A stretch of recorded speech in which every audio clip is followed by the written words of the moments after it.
Hey, this is Augie, Augie's Locker Room. When you come to the store, you're going to see things that you've probably never seen before unless you've been to a museum.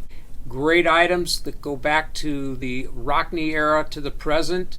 Website, augieslockerroom.com. Visit us here or the website. Tim Priester and Tim O'Malley here in the catacombs of Doak Campbell Stadium. It's the best we can do today, but what matters is the game that kicks off at 7:30 tonight. Notre Dame, number 9 ranked AP against Florida State. Tim, the line has fluctuated. I see that it's back up. We were trying to figure out during the week, why would it be dropping? Could it be Mackenzie Milton being available? I wouldn't necessarily. First of all, I don't think that he will be.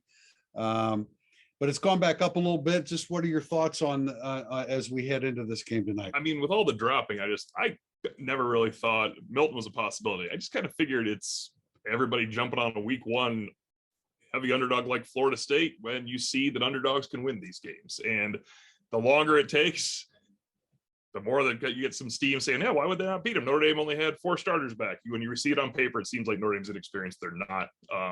I don't get the line, but I'm going to stop complaining about the line because they're smarter than I am on those things anyway. And Florida State, maybe this may play into it. Florida State has 13 transfers with a combined like 309 games of college experience. So, I mean, that helps, but I think that those kind of things are promoted a little bit and maybe blown out proportion. It may not be. I mean, this Mike Norvell, I think, will do a good job at Florida State. I don't think the culture is necessarily ready to beat a Notre Dame culture, but there must be some credence in that. Well, I think it's Notre Dame's culture is vastly superior to Florida State's, but this is going to be a dynamite setting. I mean, if you saw what Wisconsin had and what Virginia Tech had with the emotion with Bobby Bowden passing away, and this is the first game since then, and their first real hope they've had in a few years for a game like this. I mean, whether it's false hope or not, we have no idea yet, but it's going to be an electric place.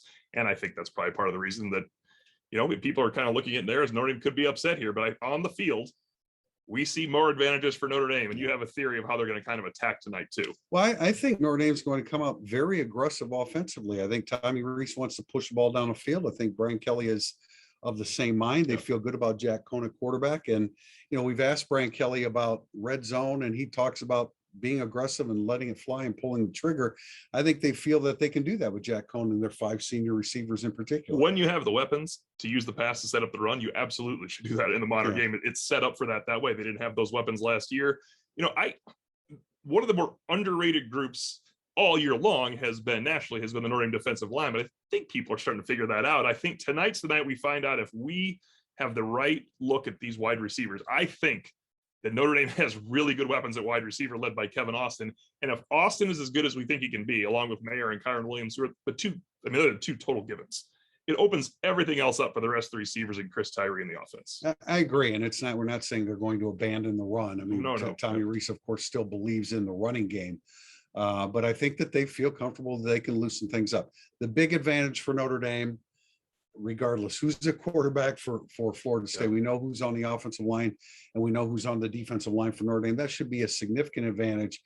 Anything above, I mean, really barring turnovers deep in your own territory, anything above 17 points for Florida State, at least right now on paper, looks like a stretch. I would say we'd just be viewing things wrong for a long time if they get above 17 points, just above 20 points, maybe as the game progresses against that Irish defense. Now, the one concern we have is where can they get there? Turnovers, but also, is there a bust? It's Marcus Freeman's first game coordinating a new defense for the team. Is there a bust? Is there a bust at the wrong time at corner or at safety?